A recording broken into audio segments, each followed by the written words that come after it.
Chapter 18. Going down to the front door, I met the sergeant on the steps.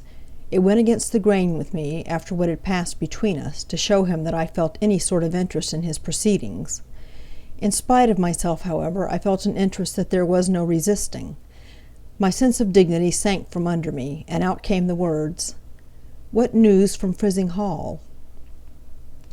"I have seen the Indians," answered Sergeant Cuff, "and I have found out what Rosanna bought privately in the town on Thursday last. The Indians will be set free on Wednesday in next week. There isn't a doubt on my mind, and there isn't a doubt on Mr. Murthwaite's mind, that they came to this place to steal the Moonstone. Their calculations were all thrown out, of course, by what happened in the house on Wednesday night, and they have no more to do with the actual loss of the jewel than you have. But I can tell you one thing, Mr. Betteridge, if we don't find the Moonstone, they will. You have not heard the last of the 3 jugglers yet." Mr. Franklin came back from his walk as the sergeant said those startling words. Governing his curiosity better than I had governed mine, he passed us without a word and went on into the house. As for me, having already dropped my dignity, I determined to have the whole benefit of the sacrifice. "So much for the Indians," I said. "What about Rosanna next?" Sergeant Cuff shook his head. "The mystery in that quarter is thicker than ever," he said. "I have traced her to a shop at Frizzing Hall, kept by a linen draper named Maltby. She bought nothing whatever at any of the other drapers' shops, or at any milliner's or tailor's shops, and she bought nothing at Maltby's but a piece of long cloth. She was very particular in choosing a certain quality. As to quantity, she bought enough to make a nightgown." "Whose nightgown?" I asked. "Her own, to be sure. Between 12 and 3 on the Thursday morning she must have slipped down to your young lady's room to settle the hiding of the Moonstone while all the rest of you were in bed. In going back to her own room her nightgown must have brushed the wet paint on the door. She couldn't wash out the stain, and she couldn't safely destroy the nightgown without first providing another like it, to make the inventory of her linen complete." "What proves that it was Rosanna's nightgown?" I objected. "The material she bought for making the substitute dress," answered the sergeant. "If it had been Miss Verander's nightgown, she would have had to buy lace and frilling and Lord knows what besides, and she wouldn't have had time to make it in one night. Plain long cloth means a plain servant's nightgown. No, no, Mr. Betteridge, all that is clear enough. The pinch of the question is, why, after having provided the substitute dress, does she hide the smeared nightgown instead of destroying it? If the girl won't speak out, there is only one way of settling the difficulty. The hiding place at the Shivering Sand must be searched, and the true state of the case will be discovered there." "How are you to find the place?" I inquired. "I am sorry to disappoint you," said the sergeant, "but that's a secret which I mean to keep to myself." Not to irritate your curiosity, as he irritated mine, I may here inform you that he had come back from Frizzing Hall provided with a search warrant. His experience in such matters told him that Rosanna was in all probability carrying about her a memorandum of the hiding place to guide her in case she returned to it under changed circumstances and after a lapse of time. Possessed of this memorandum, the sergeant would be furnished with all that he could desire. "Now, Mr. Betteridge," he went on, "suppose we drop speculation and get to business. I told Joyce to have an eye on Rosanna. Where is Joyce?" Joyce was the Frizzing Hall policeman who had been left by Superintendent Seagrave at Sergeant Cuff's disposal. The clock struck 2 as he put the question, and punctual to the moment, the carriage came round to take Miss Rachel to her aunt's. "One thing at a time," said the sergeant, stopping me as I was about to send in search of Joyce.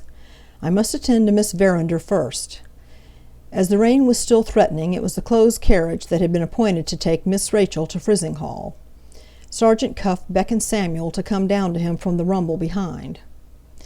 "You will see a friend of mine waiting among the trees on this side of the lodge gate," he said. "My friend, without stopping the carriage, will get up onto the rumble with you. You have nothing to do but to hold your tongue and shut your eyes, otherwise you will get into trouble." With that advice he sent the footman back to his place. What Samuel thought I don't know. It was plain to my mind that Miss Rachel was to be privately kept in view from the time when she left our house, if she did leave it.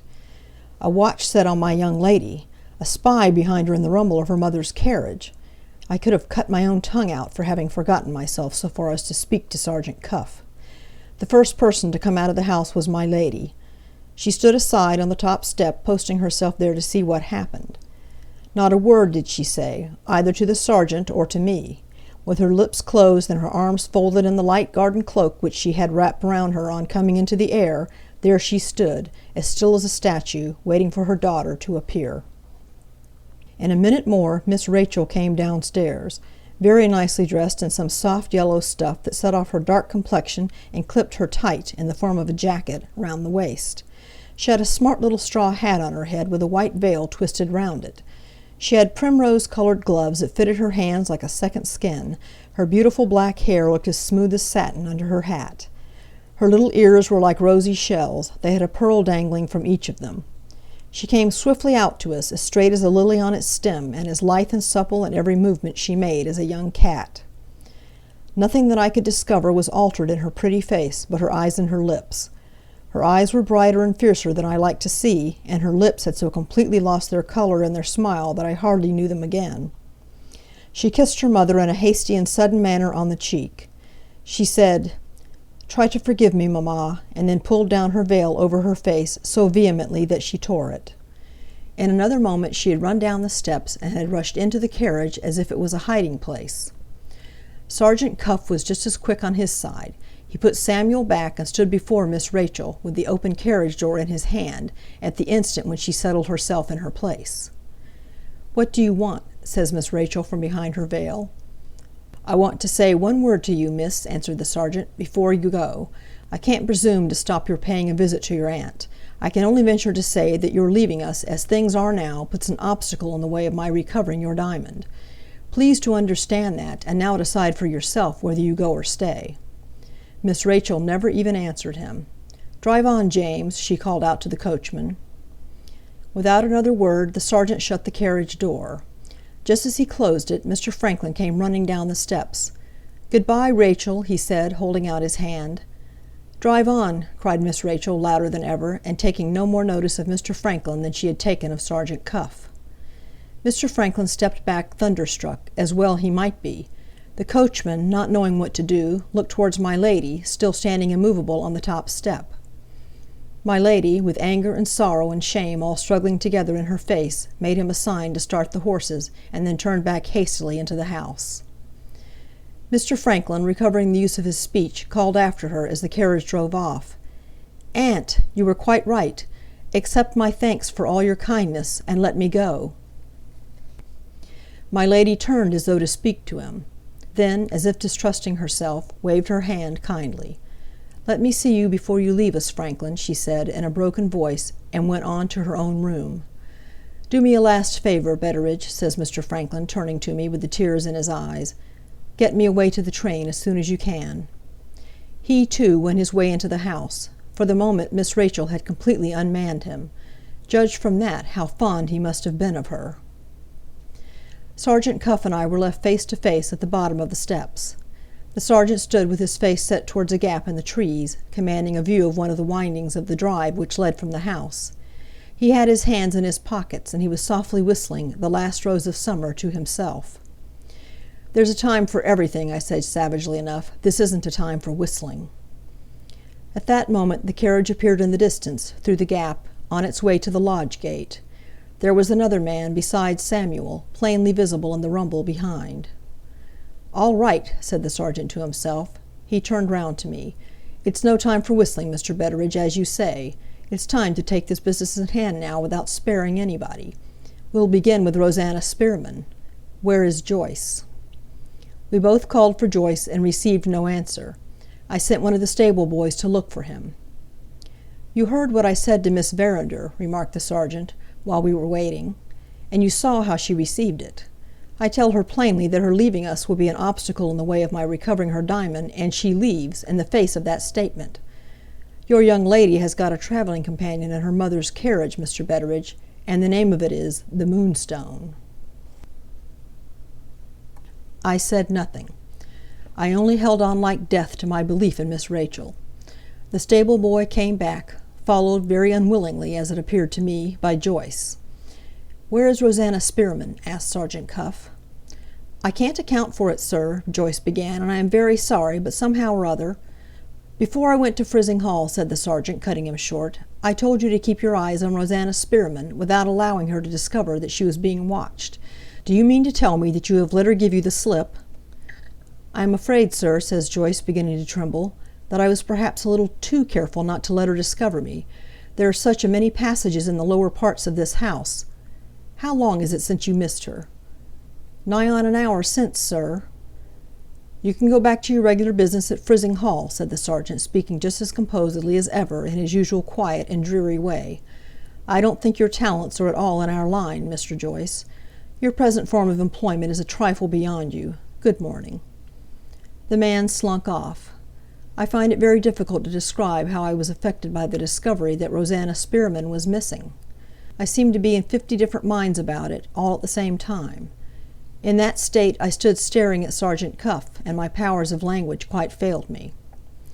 "No, Mr. Betteridge," said the sergeant, as if he had discovered the uppermost thought in me, and was picking it out to be answered before all the rest. "Your young friend Rosanna won't slip through my fingers so easy as you think. As long as I know where Miss Verinder is, I have the means at my disposal of tracing Miss Verinder's accomplice. I prevented them from communicating last night. Very good. They will get together at Frizzing Hall instead of getting together here.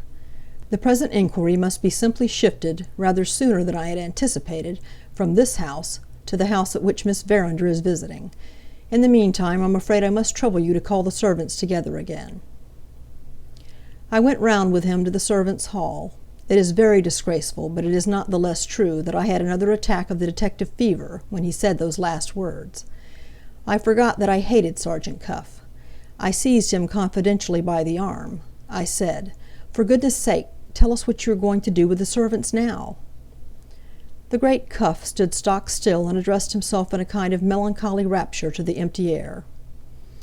"If this man," said the sergeant, apparently meaning me, "only understood the growing of roses, he would be the most completely perfect character on the face of creation." After that strong expression of feeling, he sighed, and put his arm through mine.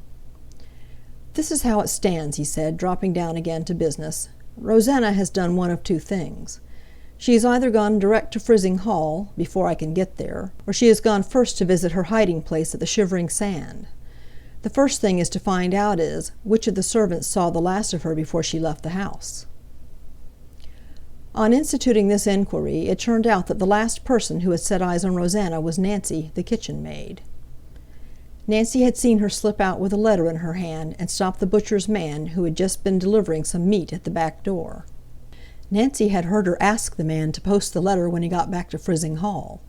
The man had looked at the address, and had said it was a roundabout way of delivering a letter directed to Cobb's Hole, to post it at Frizzing Hall, and that, moreover, on a Saturday, which would prevent the letter from getting to its destination until Monday morning, Rosanna had answered that the delivery of the letter being delayed till Monday was of no importance.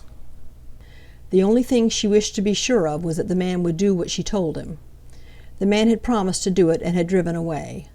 Nancy had been called back to her work in the kitchen, and no other person had seen anything afterwards of Rosanna Spearman. "Well?" I asked, when we were alone again. "Well," says the sergeant, "I must go to Frizzing Hall." "About the letter, sir?" "Yes. The memorandum of the hiding place is in that letter.